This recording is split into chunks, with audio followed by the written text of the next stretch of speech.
नमस्कार साथियों, शुरू करते हैं कहानी को। यदि आपको कहानी अच्छी लगती है तो वीडियो को लाइक और चैनल को जरूर सब्सक्राइब कर लीजिएगा। तो चलिए शुरू करते हैं। एक 15 साल के भाई ने अपने पापा से कहा, पापा दीदी के होने वाले सास ससुर कल आ रहे हैं। अभी जीजा जी ने फोन पर बताया है।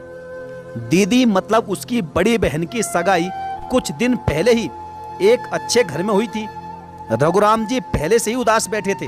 धीरे से बोले, हाँ बेटा, उनका कल ही फोन आया था कि वह 1-2 दिन में दहेज की बात करने आ रहे हैं और बोले कि दहेज के बारे में आपसे जरूरी बात करनी है। बड़ी मुश्किल से यह अच्छा लड़का मिला था। कल को उनके दहेज की मांग इतनी ज्यादा हो कि मैं पूरी नहीं कर पाया तो ये कहते कहते उनकी आंखें भर आई। घर के प्रत्येक सदस्य के मन में और उनके चेहरे पर चिंता की साफ साफ लकीरें दिखाई दे रही थी। लड़की भी उदास हो गई। खैर, अगले दिन समधी और समधन जी आ गए। उनकी खूब आव भगत की गई। कुछ देर बैठने के बाद लड़के के पिता ने लड़की के पिताजी से कहा कि रघुराम जी, अब काम की बात हो जाए। रघुराम जी की दिल की धड़कन बढ़ गई और बोले, हाँ हाँ समधी जी, क्यों नहीं, जैसा आप हुक्म करें। लड़के के पिताजी ने धीरे से अपनी कुर्सी रघुराम जी की तरफ खिसकाई और धीरे से उनके कान में बोले, रघुराम जी, मुझे दहेज के बारे में बात करनी है। रघुराम जी हाथ जोड़ते हुए आंखों में पानी लिए बोले, हाँ हाँ बताइए समधी जी, जो आपको उचित लगे, मैं पूरी कोशिश करूंगा।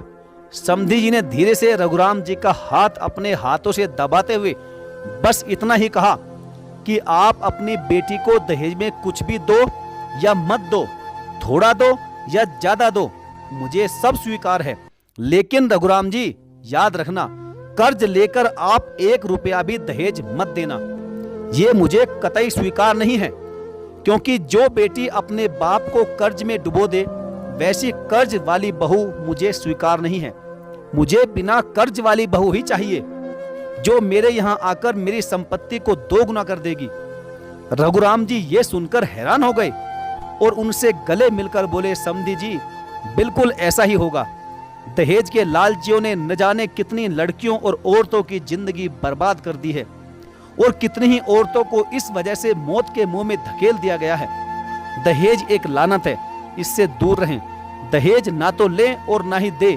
लेकिन साथियों, एक सच यह भी है कि जब तक हम अपने भीतर से ही बदलाव की शुरुआत नहीं करेंगे तब तक समाज कभी नहीं बदल सकता। एक तरफ तो हम दहेज प्रथा पर बड़े बड़े प्रवचन झाड़ते हैं और दूसरी तरफ हम दहेज लेने की बात अपने मन में रखते हैं। आखिर ये क्या है? यह भी तो एक तरह का दिखावा और ढोंग है। इससे भी बचना बहुत जरूरी है। हम बदलेंगे तो समाज भी जरूर बदलेगा। साथियों, आपका दहेज प्रथा के बारे में क्या विचार है और आपको यह कहानी कैसी लगी, आप हमें कमेंट करके जरूर बताएं। और हाँ, यदि आपने अभी तक हमारे चैनल को सब्सक्राइब नहीं किया तो सब्सक्राइब करके बेल आइकन को जरूर प्रेस कर लीजिएगा। तो चलिए साथियों, मिलेंगे फिर और किसी दमदार कहानी में। तब तक के लिए धन्यवाद। जय हिंद।